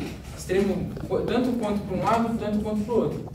Então, a gente tem que fazer, basicamente, ter uma noção de como a tecnologia ela facilita a gente a ter uma criatividade. E aí é o que eu falei lá, já repeti, que a gente tem, né, direcionamentos, né, da nossa cabeça e a gente vai facilitar essa criatividade. Por exemplo, é o que eu falei, joguei lá no GPT, ele mostrou pra mim lá um puta cronograma, aí facilitou minha vida. Fui lá, peguei, reescrevi, falei o que eu precisava, falei pra ele de novo, ó, escreve melhor, não sei o que, faz isso aqui, faz isso aqui. Então a tecnologia ela vai facilitar a nossa criatividade, mas por outro contraponto, ela vai dificultar as novas gerações. A nossa geração é uma geração assim, que eu acho que tá no limite para a gente vai evoluir, né? Porque não existe, a palavra evolução não existe, tá? É uma evolução ao contrário. Eu já fui corrigido por pessoas de letras, né? Que a evolução, ela não é uma palavra que determina frente ou trás, frente, né? Só frente. Ela é para trás também. Então, a gente vai acabar evoluindo para trás, porque basicamente a gente nasce hoje em dia, né? Não a gente, mas as novas gerações com o telefone na mão. Então a gente nasce lá com o TikTok, dá o TikTok para a criança, dá o celular na mão da criança. Antes a gente tinha que decorar o número da nossa mãe, decorar o número da casa, né? A gente tinha que decorar algumas coisas, a gente tinha que ter mexer um pouco com o nosso cérebro. Hoje em dia não, hoje em dia você vai colar, vou anotar o seu número aqui, aí passa o zap, amiguinho, não sei o que. Aí acabou, ter 5 anos na mão já fica no zap, não sei o que, já fica conversando. Então, tipo assim, inclusive tem vários estudos sobre isso, sobre como a gente está evoluindo para trás e como as crianças estão sendo muito afetadas por telas. E a recomendação é, a gente sabe que a gente nunca vai dar assim, vai deixar de dar para uma criança um celular, mas assim, a recomendação dos médicos é que a partir dos 10 anos que você dê um celular na mão de uma criança, hoje em dia, porque é muito estímulo ao mesmo tempo, então aquele negócio, né? Eu não sei se vocês viram, mas o YouTube vai começar a lançar vídeos para um vídeo de 4 janelas. Então assim, você vai conseguir ver 4 vídeos ao mesmo tempo. Isso é bizarro. Pra gente, né, vendo isso é bizarro. A gente não consegue prestar atenção em 4 coisas ao mesmo tempo. Mas a nova geração consegue. Tanto quanto você vê aqueles vídeos trash do TikTok, que é literalmente um vídeo aqui em cima, um vídeo aqui embaixo de massinha, e aí, sei lá, uma escrita neon, tá ligado? E isso pra mim me deixa maluco, eu não consigo ver. Porque eu vejo de cima, eu vejo de baixo, parece um velho. Mas é assim, isso é bizarro. Como a gente tá... As crianças estão se ligando em muitas coisas ao mesmo tempo, só que ao mesmo tempo isso faz que o cérebro delas evolua nessa parte, evolua para trás. Por quê? Porque você não está ativando da forma correta. Você está basicamente dando dopamina, que nem voltando lá no rato, você está lá injetando dopamina, dando dopamina. Nula, não é conhecimento, não é uma característica que você vai aprender. Não é algo que você vai lembrar, por exemplo, como o endereço da sua casa. Não é algo que você vai lembrar como o endereço da sua casa. É literalmente um cara falando qualquer bosta na internet e é isso, sabe? Então, basicamente... Ai, deixa eu ver se eu... isso é legal. Os riscos na ética da área da tecnologia. Então, basicamente a gente tem alguns riscos, né? E, como eu já falei, a gente tem algumas questões éticas, né, levadas por isso, né? Então, como eu falei, eu fiz a pergunta do Mororó porque tinha a ver com o meu slide. Pô, como que uma inteligência artificial vai decidir entre uma senhora e uma criança? Não faz sentido. Nem a gente consegue fazer isso. Então, assim, tem toda uma ética voltada para isso, tá? E acho que ao longo dos anos a gente vai começar a se desenvolver. Uma coisa que eu falei com o Leopoldo, que eu estava conversando com ele sobre isso, né? E ele virou para mim e falou assim, cara, de verdade, você acredita que a gente vai... ele foi um pouco pessimista, tá? Mas ele me deu uma crise existencial um pouco grande. Ele virou para mim e falou assim, você acha que a gente vai viver um pouco mais? Porque assim, daqui a pouco as inteligências artificiais vão evoluir, a gente, né, vai ter meios menores de trabalho, as pessoas vão perder muitos empregos, não sei o que, beleza, mas o maior problema se a gente, aí eu falei, professor, mas se a gente limitar, se a gente coordenar isso, né, se a gente colocar leis, né, colocar imposições, né, para a humanidade, aí ele virou para mim e falou assim, tudo bem, então tem lá as ODS da ONU, alguém cumpre realmente? Alguém vai realmente cumprir? Algum país vai realmente cumprir essas leis? Porque o que é mais benéfico? Você gerar CO2 na atmosfera e ficar produzindo agora e ganhar dinheiro agora? Ou você deixar de ganhar dinheiro, né? Porque assim, as empresas querem deixar de ganhar dinheiro e salvar o mundo. Ninguém vai querer salvar o mundo. E é a mesma coisa da inteligência artificial. Ela pode ser tão benéfica pra gente que a gente quer, literalmente aqui, ó, que nem o filme do Wall-E. Deixa ele lá, deixa eles trabalhando, a gente está de boa aqui, vai lá, e fica só, né, de boa assistindo TV. É uma boa relação do que pode acontecer com a gente, mas como a gente pode também dar um contorno disso, tendo uma reflexão desse tempo atual. Então, esse é o momento agora, atualmente, é o momento da gente começar a ter reflexões sobre como que a gente está tratando a tecnologia e como a gente vai tratar ela daqui a uns 10 anos. Isso dá medo, porque, como eu falei, há 4 anos atrás, se você falasse que inteligência artificial existia, você é tratado como louco. assim como o cara que desenvolveu um algoritmo, né, que transformou o ChatGPT, foi chamado de louco. Ele publicou um artigo, foi chamado de louco, e hoje o artigo dele tem 31 mil acessos e sugestões. Então, assim, o cara literalmente criou um algoritmo que ele se chama Transformer. O que ele faz, né? Ele pega literalmente aquilo que eu estava falando, ele pega não sei se você sabe como a inteligência artificial hoje funciona. É por neurônios, basicamente. Ela basicamente tenta simular neurônios do cérebro. Redes neurais. Então, basicamente, ele cria neurônios e aí faz uma tabela de redes neurais. Beleza, fez a tabela de redes neurais. Aí você fica, beleza, né? Aí o cara falou assim, não, e se a gente fizer isso aqui, ó? Vamos juntar rede neural com interpretação de texto absurda, com não sei o que, e aí ele juntou tudo e falou que é o Transformers, não é o Bumblebee, não. É literalmente um algoritmo revolucionário que na época foi chamado de louco. O próprio Leopoldo, quando ele foi fazer a tese dele de doutorado, ele foi chamado de louco, porque ele falou, eu vou fazer sobre inteligência artificial. O professor virou para ele e falou, você não adianta nada, você nunca vai fazer sentido isso não vai existir, isso aí é tentativa. Isso aí você nem precisa se preocupar que isso aí não vai existir. Então, assim, eu acho que isso também é gerado por um medo, né? A gente tem medo disso, né?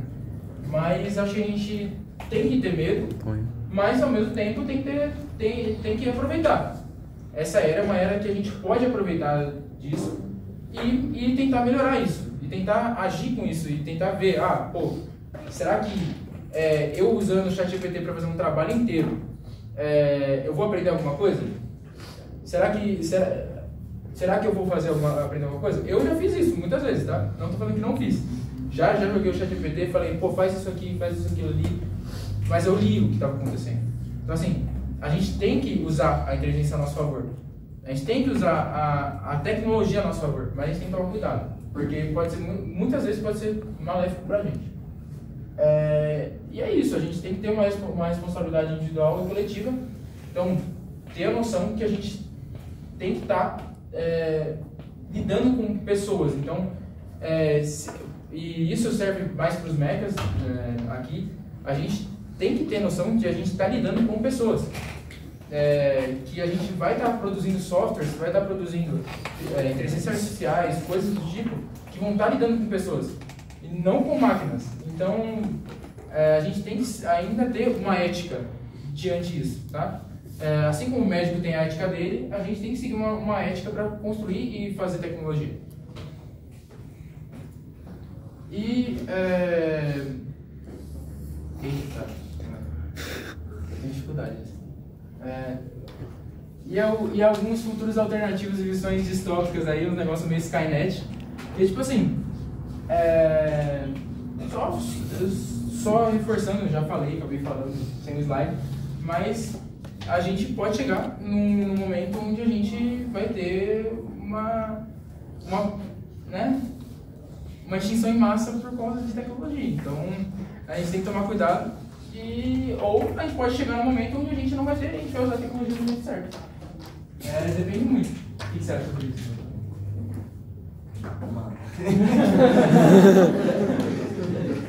Gente, peço desculpa, eu falo muito, eu não me empolgo com o tema, eu acabo falando, aí eu vou falando, mas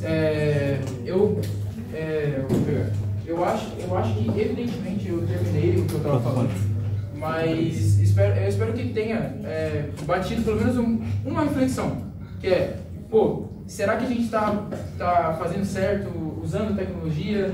Será que quando a gente vai tiver nossos filhos, quando a gente tiver nossas próximas gerações, a gente vai lidar com isso da forma certa? Então, assim, tudo depende da nossa geração, depende da gente, porque é a nossa geração que está produzindo esse tipo de tecnologia. Não é só a gente.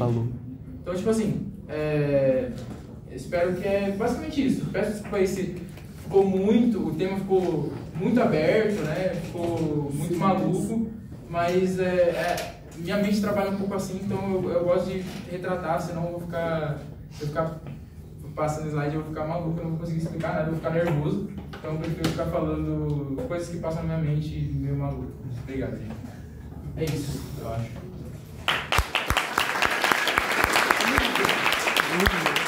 Foi emocionante. Vamos lá, pessoal. Quais as dúvidas, perguntas, curiosidades, opiniões de vocês? Vamos lá, comecem. Levantem as mãos.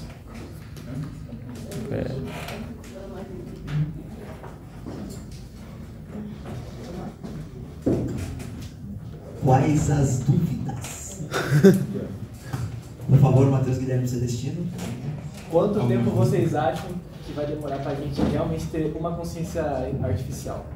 Pô, essa é boa, pergunta pelo público. A gente pede pro cara fazer pergunta. Você não merece, tá ligado? Mas não, muito mal. Eu tô brincando. Não, mano, vou no banheiro Posso responder? Pode, por favor. Aproximadamente uns 10 anos por aí. Eu acho. Porque é que assim, Baseado em? Consciência artificial é um tema assustador, né? Mas, pô, gente, de verdade, não sei se vocês já se assustaram com tudo que vocês estão vendo aí. Chat GPT pode ser o quão burro ele for, mas ele faz coisas absurdas que a gente nunca pensou que uma IA ia fazer. E ele faz agora em 2023. Eu pensei que isso aí só existia em 2045. Então, a nossa tecnologia, como eu falei antes, ela foi evoluindo assim.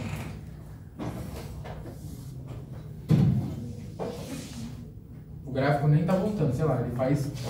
Não tem nem mais aonde Não tem nem mais aonde o gráfico ir, porque a gente, a partir do momento, principalmente dos transistores, a tecnologia é assustadora.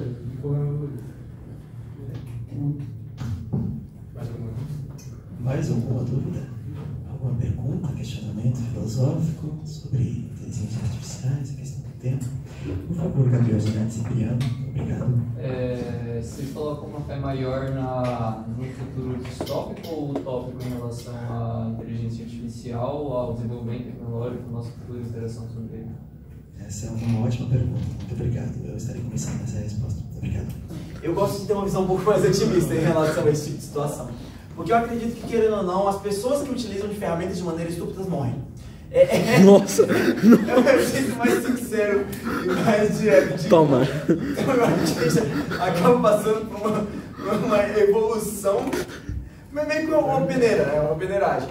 E eu acredito que o mesmo acontece com inteligência...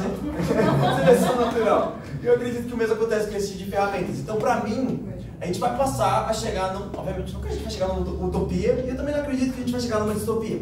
Minha linha de pensamento é que nós já estamos numa distopia. Porque eu acredito que a partir do momento que nada é perfeito, é uma distopia. Ah, mas tem muita coisa boa. Mas, mano, tem muita coisa ruim também. E é meio estranho. Eu falei que eu comecei que eu sou otimista, mas pra mim nós já estamos numa distopia e a gente só pode alcançar uma utopia. Essa é a minha opinião e a minha análise sobre isso. E pra mim, inteligências artificiais são ferramentas que elas vão continuar crescendo e as pessoas vão utilizar de maneira correta. O que, entendendo ou não, é um negócio que se limita. As pessoas que não souberem usar provavelmente vão abandonar, largar a mão. E as pessoas que souberem usar vão criar desenvolvimentos, sistemas, que mesmo que aí não precisa necessariamente ser leis. Mas o grande diferencial da ONU e da ODS e tudo mais, o diferencial não, o que mais impede é que os seres humanos precisam respeitar isso.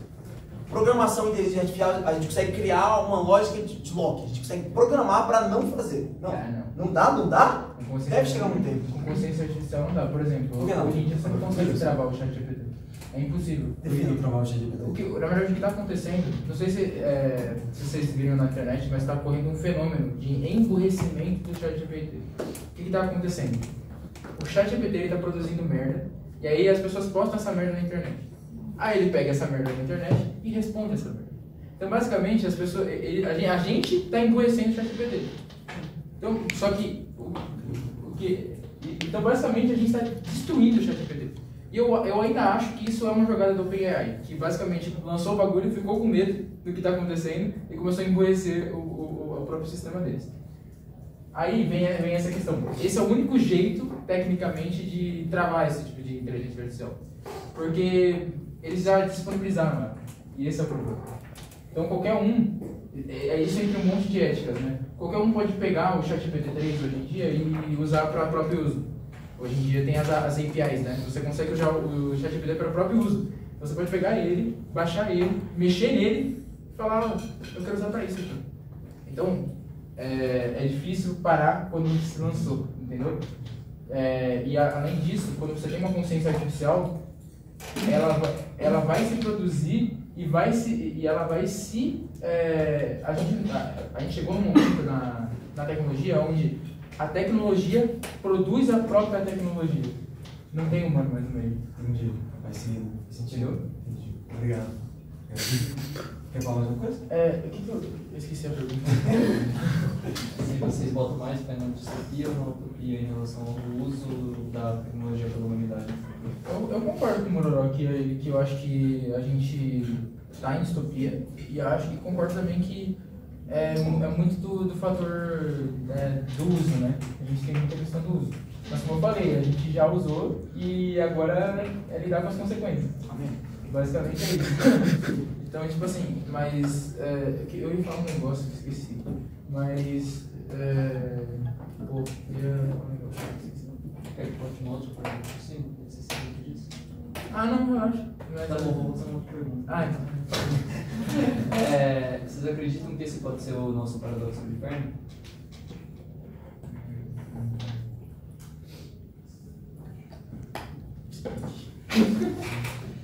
Vocês acreditam que esse pode ser o grande filtro da vida que impede que outras civilizações coexistam com a nossa? Impede? Ou a gente já passou esse filtro da vida? Lembrei da outra coisa, mas...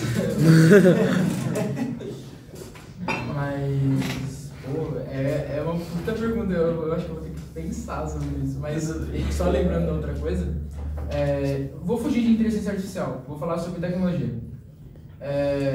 Bem básica, tá? GPS. Vocês conhecem GPS, né? Sim. Não. GPS mudou a vida de muita gente, né? Antes a gente mexia com mapa, não sei se vocês já chegaram a mexer com mapa, mas eu já, pra viajar com a minha mãe, eu mexia muito com mapa, né?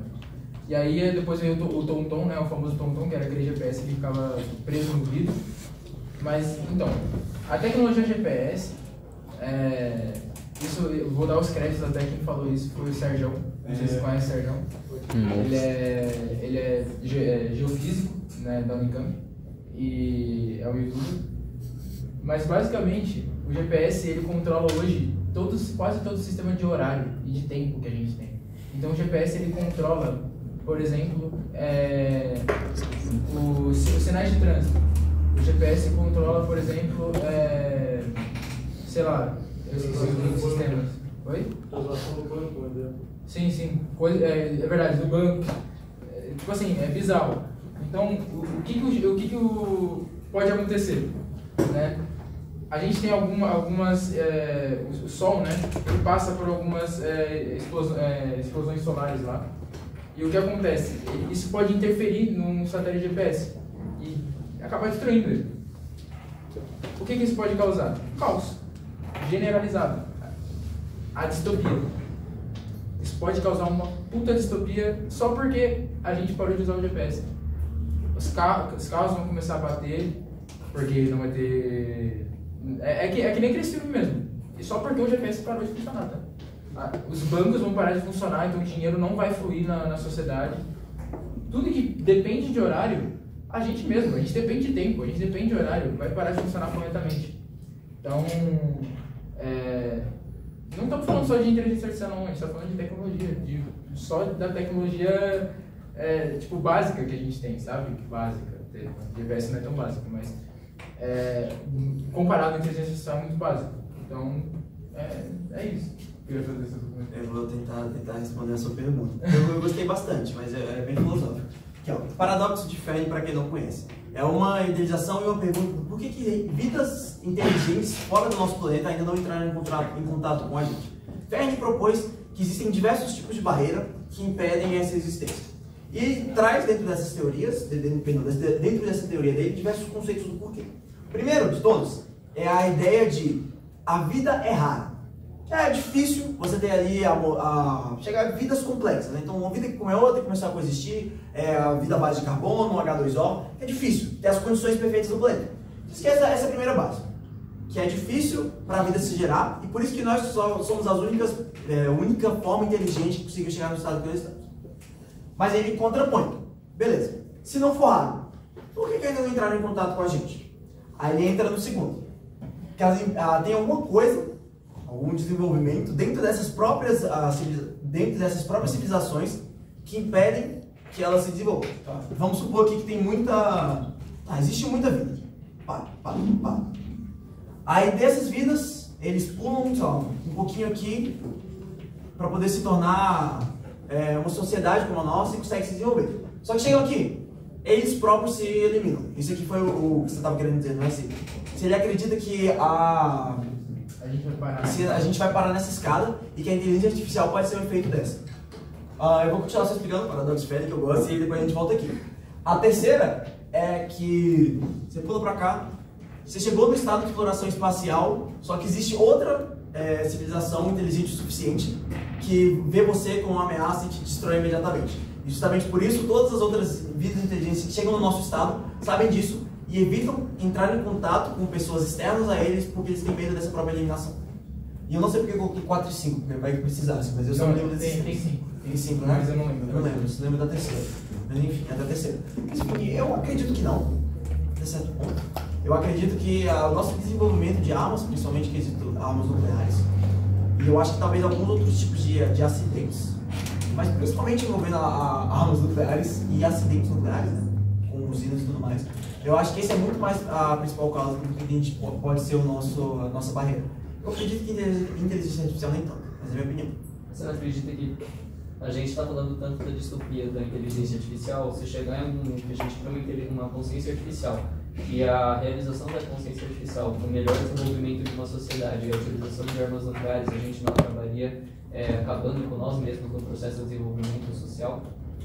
Então, sim, isso foi um bem desenvolvido, mas esse contraponto a gente pode falar que o cara que inventou a lança lá atrás é o motivo do porquê vai destruir a gente. Ele inventou a lança, que a lança fez conquistar outras pessoas, e aí começou a dar armamento. Então, tipo, é um contexto um pouco amplo, ao meu ver. Foi tipo um pouco do estirão, mas eu acho que sim, seria válido. Mas é porque a gente, justamente por evitar esse tipo de coisa, é evitar que a gente pudesse conectar inteligências artificiais ao uso de armas e equipamentos nucleares. A gente é muito. Nós humanos nós somos muito autodestrutivos, né? A gente. É sério, a gente cria. A gente é muito autodestrutivo. A gente é muito autodestrutivo. A gente cria coisas boas e cria coisas ruins. É o que o Leopoldo falou no negócio dele lá, eu achei isso interessante também. Ele falou, a gente pode usar o bisturi para fazer uma cirurgia e salvar uma pessoa, e a gente pode usar o bisturi para cortar uma pessoa não salva. Então a gente pode usar a tecnologia para o bem e para o mal. E é isso. Então, você tinha levantado a mão? Não, eu ia falar um ponto mais ou menos parecido, que é assim, a humanidade já está, a humanidade já está, sei lá, 10 mil anos que inventaram a agricultura que dá pra gente afirmar que nosso cérebro começou a se desenvolver. Eu acho que não existe nenhum platô que diga pra gente, não, 8 mil anos atrás a gente não chegou em um ponto de tecnologia tão alto. Porque assim, eu acho que é um negócio de... é um ciclo biológico mesmo, as coisas acabam. E a gente não tem como medir a partir desse ponto. Realmente. Perfeito. Eu concordo plenamente com isso. Concordo. Pergunta? Alguma pergunta? Ponto de interrogação. Vocês acham que pode... Vocês acham que pode chegar num ponto onde a consciência artificial ela consiga se relacionar com outras consciências artificiais e gerar meio que uma panelinha das inteligências? Tipo, ela chegar num ponto... Exatamente. Você acha que isso é possível em algum ponto? Claro, fazer um consciente coletivo.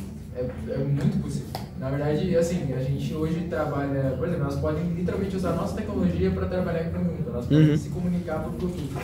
Imagina uma inteligência com birra de outra. Sabe por que eu acho que a gente não vai conseguir, não vai chegar em Skynet tão rápido? Porque o nosso software evolui mais rápido que o nosso hardware. Então, por exemplo, a gente consegue... É o que a Esther estava falando agora na palestra dela sobre robótica, né? Os robôs hoje humanoides, não sei se já viram alguns vídeos, né? Tem uns vídeos muito engraçados deles jogando futebol, que eles estão jogando assim, e cai no chão, sabe? Eles não conseguem andar direito. Por quê? Porque a nossa noção sobre como o corpo humano é perfeito. Em questão de andar, em questão de agir, a gente sempre tenta copiar ele. Por isso que a gente tentou copiar ele para criar a inteligência artificial. Conseguimos. Agora, para chegar no nível onde a gente vai conseguir reproduzir movimento muscular de uma forma que o robô não fique idiota e que ele consiga te derrubar, literalmente, sei lá, empurrar você, ou, sei lá, por exemplo, a gente consegue fazer um robô tirar uma pessoa. Sim, consegue, mas, tipo, não há massa para isso, sabe? Não tem como um robô construir outro robô ainda, entende? Então, para atingir o nível Skynet, não. Mas pode ser que atinja o nível Skynet sem o hardware. Porque pode ser que eles invadam as nossas próprias redes, ou pode ser que eles desativem o nosso GPS e é isso. Acaba a humanidade. Só que se acabar a humanidade, quem que vai construir eles? Entendeu? Uhum. Então, é nesse ping-pong que fica. E aí, uma coisa de hardware, a coisa mais avançada que eu já vi relacionada à musculatura, reprodução de musculatura na humana em hardware, músculos hidráulicos. Não sei se você já ouviu falar, não sei se você já viu. A gente tem hoje tem uma pesquisa em desenvolvimento sobre músculos hidráulicos. O cara conseguiu retratar esse músculo inteiro do antebraço com válvulas hidráulicas. Então, tipo assim, o braço faz todo o movimento, porque o maior problema, né, do robô é os graus de liberdade de movimentação dele. Não. Pega ser trauma, então, o robô ele não consegue fazer isso que eu estou fazendo. Ele não consegue se mover, ele não consegue fazer o músculo dele assim. Ele não consegue. Então, só que, infelizmente ou felizmente, o cara conseguiu. Uhum. Com músculos hidráulicos. Então, sei lá. Então, a salvação da humanidade, entre aspas, assim, poderia ser o fim dos recursos materiais para a produção desses robôs. Se a gente tem salvação, então. Se a gente acaba com o recurso material, a gente acaba com... então assim, sim. Enfim. O que impede a gente também de tentar extrair recursos fora do nosso planeta? Então, é meio que então, só que a gente tem a Atlas também, né, por exemplo, que está desenvolvendo um puta robô que já pula, já faz karatê, já dança. Você já viu ele? Pô, é absurdo o robô dele. Ele faz parkour. Tipo, nem a gente faz parkour direito. O robô faz, sabe? E ele não cai, tá? Então, assim, é um pouco medonho, mas é o que a gente tem, né? Pra hoje, é a sociedade. Eu acho que, tirando a conclusão disso e respondendo, é aquela questão. A gente, engenheiros que estão produzindo isso, a gente tem que ter uma noção do que a gente está fazendo. Tem que ter uma noção ética do que a gente está fazendo. Que a gente não vai ter, porque as empresas vão olhar pra gente e vão falar, faz isso aí, você vai fazer. E é isso. Porque a gente quer dinheiro, só que quer dinheiro imediato, a gente não quer o futuro, a gente não pensa nas próximas gerações. E é o que ele falou também, né? É a parte biológica, tudo vai acabar no final. Então, não sei se daqui a alguns anos... Pragmático. É verdade. Porque assim, isso é astronomia, né? Sim. Não sei se vocês sabem, mas daqui a alguns bilhões de anos, o Sol vai engolir a Terra. Então, enfim, é bilhões de anos, né? Mas a gente não se preocupa, porque daqui a uns bilhões... Vamos dar pelado agora. É isso mesmo, faça tudo que vocês têm pra fazer. Você vai ser preso, pô, na nem conhecia. Você é preso, você é isso. Você é nível, pelo amor de Deus. Fechou. Mais alguma dúvida? Mais alguma dúvida, pessoal? Pergunta, discussão. 5 segundinhos aí, vai deixar um silêncio constrangido pra vocês aí, pra ver se alguém levantar. Obrigado. Nossa, fiquei em completo silêncio.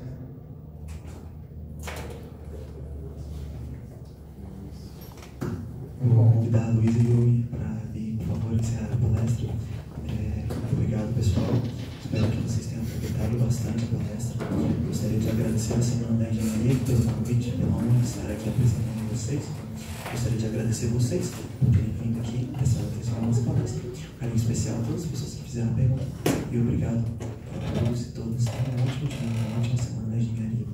Por favor, se forem cancelar as atividades. Cancele com antecedência. Eu não quero receber mensagem no Instagram da Semana da Engenharia 15 minutos antes da palestra. Falando, pelo amor de Deus, Morano, cancela essa palestra para mim. Sendo que vocês querem que grava e-mail. Eu estou fazendo um favor a vocês por fazer isso pelo Instagram. Tudo bem? Muitos beijos, muitos queijos. Tenham uma ótima tarde. Obrigado. Calma aí. Só queria fazer um agradecimento especial a vocês pela presença. Além disso, sim, eu estou fazendo de proposta. Gostaria de agradecer a presença de todos e que ficaram um tempinho para ouvir a gente falando besteira e falando um pouco sobre coisas na nossa cabeça. Espero que vocês aproveitem a Semana da Engenharia. A gente fez o máximo, né, para que vocês aproveitem. Então, a gente sabe que a gente quer bater as horas e tudo. Eu também já estive, né, nessa posição de querer bater as horas e eu entendo. Só que acho que a gente tem que, se a gente tá tendo essa obrigação, a gente tem que levar um pouco a sério isso, sabe? Então a gente, vamos prestar um pouco de atenção nas palestras. A gente trouxe pessoas absurdas para dar palestra. Pô, eu vi um pouco da coisa do Leopoldo aqui de consciência artificial, o cara é um gênio. Aí eu vi um pouco da Esther falando também, que é outro gênio, pô, ela é coordenadora do bagulho de robótica do Unicamp, pô. Caramba, a gente trouxe aqui, o pessoal trouxe uma galera pica para falar para vocês, assim, sobre, não só sobre tecnologia, mas sobre inovação, sobre todo o mundo de agora. Então, tentar fazer algumas reflexões também é importante. E acho que a gente tem que começar a tentar fazer isso com tudo que a gente faz na vida, tentar levar de um jeito positivo as coisas, e é isso. Muito obrigado pela atenção de todos vocês. Espero que nenhum de vocês me mandem para cancelamento de palestra também, pelo amor de Deus, eu não aguento mais cancelar palestra. Brincadeira. Não é brincadeira. Não, ninguém cancelou a visita, infelizmente. Se alguém quiser cancelar a visita, né, saibam que vai virar uma guerra depois disso, né? E calma aí, gente, segura a palma, calma aí, eu tô vendo. Brincadeira. Obrigado, é isso.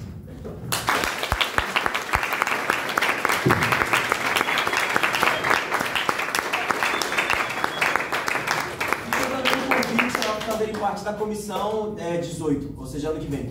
Da Semana da Engenharia. Verdade. Fica o convite. Por favor, venham para a comissão 18, sério, vai ser muito boa. Vocês têm algum tipo de reclamação, entra na comissão e reclama aqui dentro. Aí vocês fazem a mudança. Obrigado. Comilão. Só não posta do Twitter. Bom, gente, boa tarde. Gostaria de agradecer a presença de vocês por estarem aqui nessa palestra. Gostaria também de agradecer a presença por ter aceitado o convite do Heitor Mororó e do Matheus Lima. Muito obrigada por terem feito essa palestra. Espero que agregue muito na vida de todos os que assistiram essa palestra. Bom, queria agradecer também os nossos patrocinadores, novamente: Pierre Lazzi, Robótica São Paulo, Metalac, Dinâmica Engenharia Júnior, FISH Instituto de Tecnologia, O Bichinho, AES e All Star Escola de Dança. E não esqueçam que vão passar para escanear o QR Code para contabilizar a presença de vocês, senão vocês não vão pegar presença. Então,